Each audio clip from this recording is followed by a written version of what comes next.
Hello everyone and welcome to Don't Be Bored. I am super excited that Essen Spiel is just round the corner. I've already done a long list, I'll be doing other lists of stuff, but this is 10 quirky games that, well, I kind of want to look at the show. Let's jump into the list.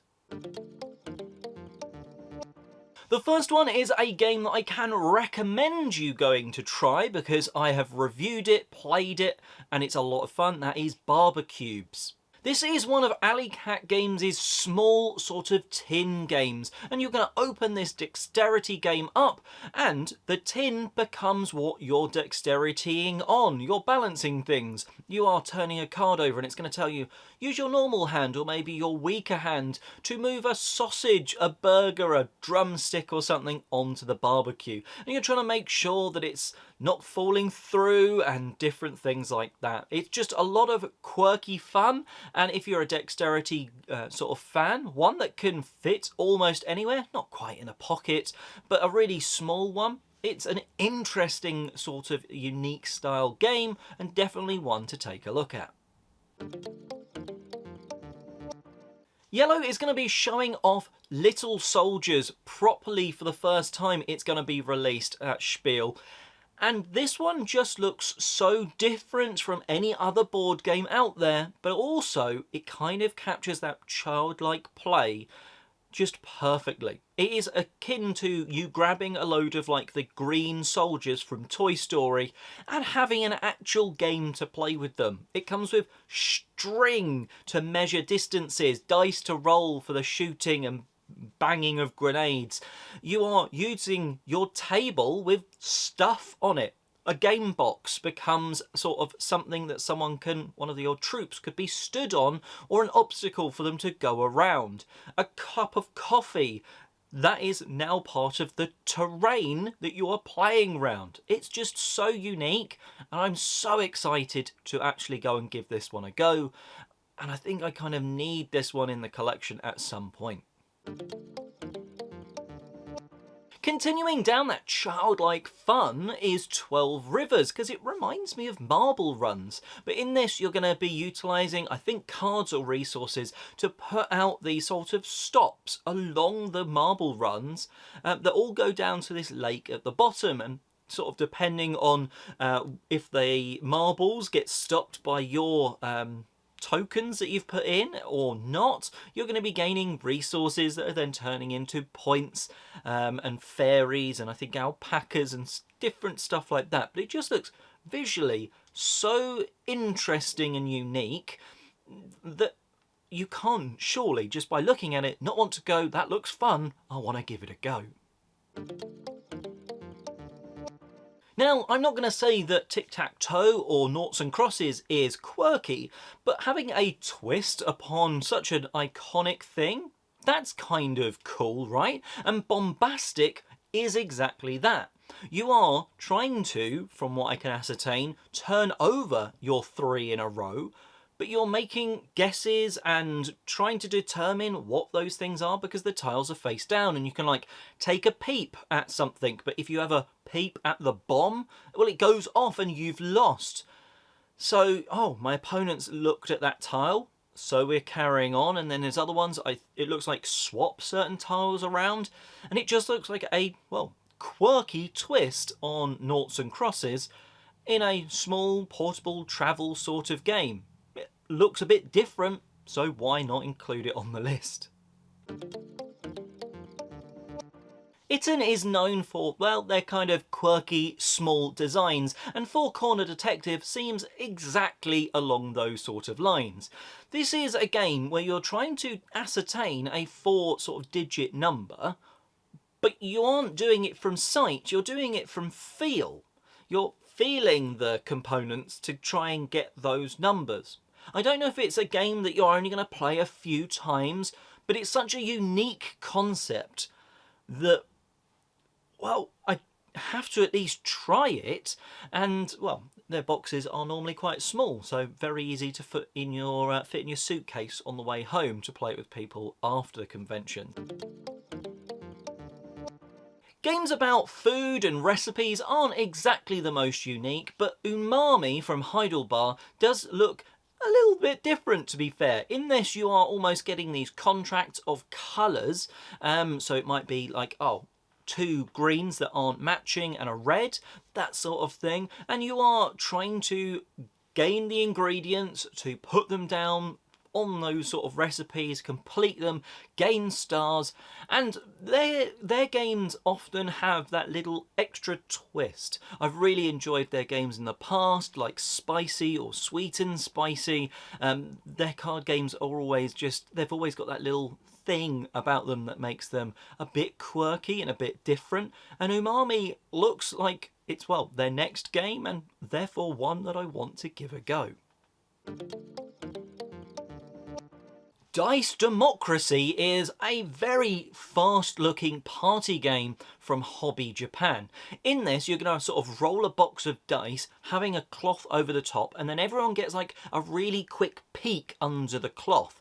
And then you're going to be voting on what is like the most common dice face or least common, and therefore, if you're right, wrong, you're going to get points. At least that's how it sounds like it looks. But like, it's just a quirky one. The fact that some of the dice are different sizes, it seems like a really sort of quick, fun, different thing that you just go and demo it to see if it's something you think, oh, this might be a bit of fun, a bit of a fun filler for a game night. And sometimes that's what you want. You want maybe that sort of hidden gem of a game that it just is very different. Easily replicable, probably, as well, but I like the fact that, you know, it's just something a bit different, a fast, fun one to go and demo and maybe enjoy as well. Oink Games are going to be at Spiel as usual, and they're going to be showing off Pick and Packers. And this one looks a whole heap of fun. Effectively, the players become little drones that are pick-upping and delivering the items. But you're only able to use one finger. So you have to work with someone else with their one finger to pick up and deliver the little items around sort of the cards. What a unique and interesting sort of dexterity challenge, one that I can see just being pure fun and a little bit silly as well. Map Masters is an interesting concept because you can play it cooperatively, competitively, even solo, as you are utilising these sort of individual map card tile things, and you're placing those out to create this map. And you're trying to link to different objectives or items along the way on those cards. And if it's cooperative, if it's competitive, you're each doing your own little dungeon. And, well, that just seems like a pretty cool, fast thing. I'm not always sure about games that have the competitive or cooperative options. I like it when a game specifies.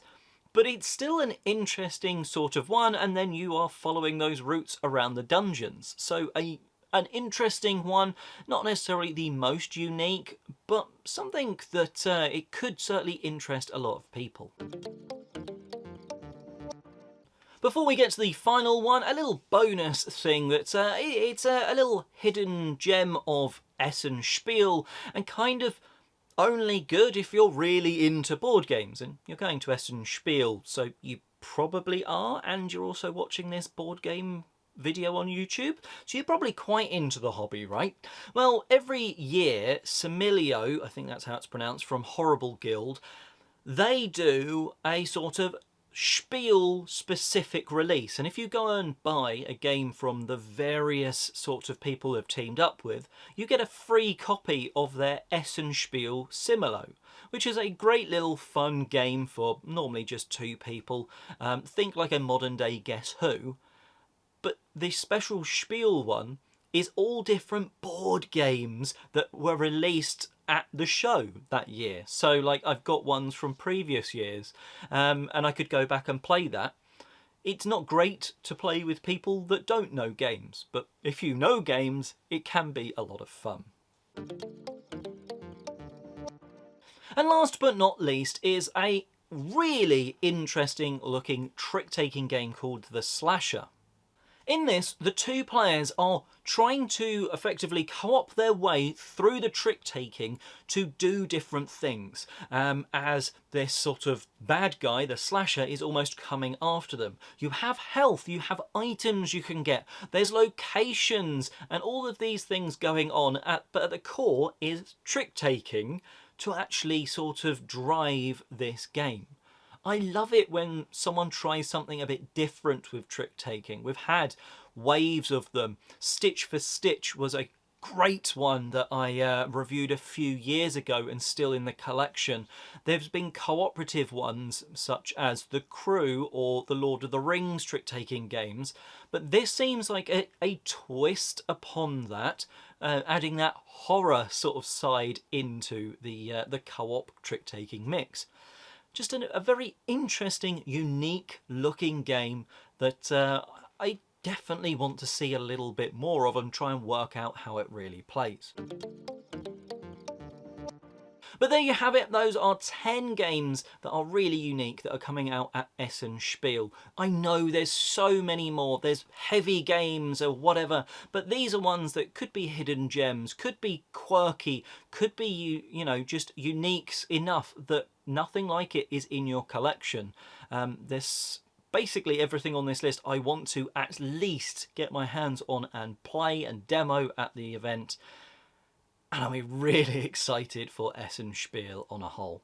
If you are looking forward to Essen Spiel, go and check out my other videos on it from even previous years. I've done tips videos, but this year I've already done my long list. I did 5% of all the games that are listed, which is still 50 games I talked through.